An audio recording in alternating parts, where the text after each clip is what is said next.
Let's go guys, mag-commentator tayo doon sa laban ng ating isang kababayang Pinoy.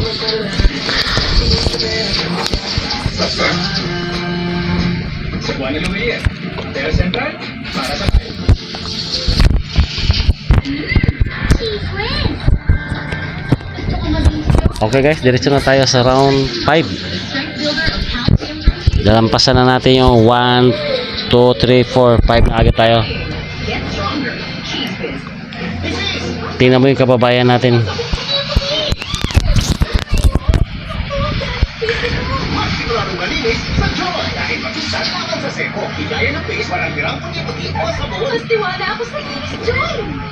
Good job. Talagang lumalaban din talaga itong ano. Champion itong Japanese champion ito.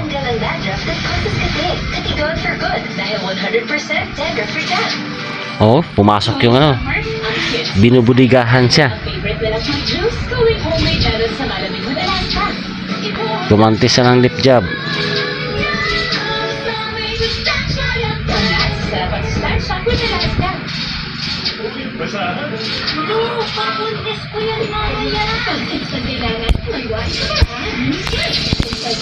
Okay. Pagkaramdaman. Kanina pa itong nagpakaramdaman.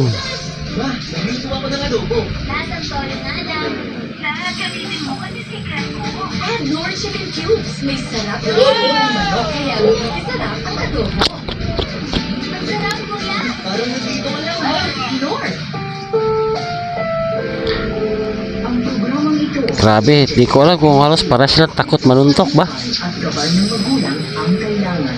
Yun. Masiselang tema, lengguwahe, karahasan, sexual, talent o droga na hindi angkop sa mga bata.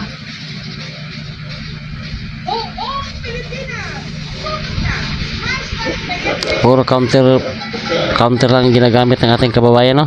Ito ang tututas na pinakilala natin sa inyo. Tawagin, lipote. Ngayon naman, dagdagan pa natin ang mga prutas na pipihira ng pagpunta. O kailangan... Yun, tinamaan ng kababayan natin doon. Uminit na ang tainga niya.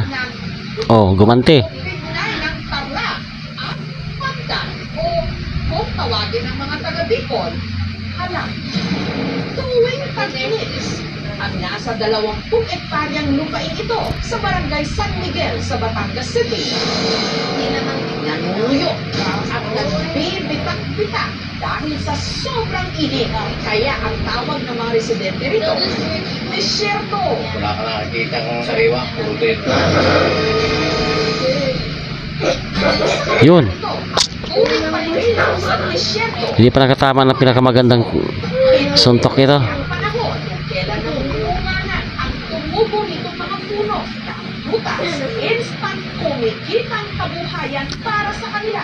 Kaya, tinuturing nilang lana. Gusto ng kababayan natin makakapuro siya eh. Ang bunga ng Ay, no? sikuelas o Spanish plum, panikit at pagilog, verde kapag hilaw na nagiging violet o red kapag hinog. Ang lasa nito, medyo hawig sa mansanas na maasim-asim kapag hilaw pero matamis kapag hinog. Pwedeng diretsong papakin, iba naman sinasawsaw sa asin. Maulam na asim. Masarap ang lasa.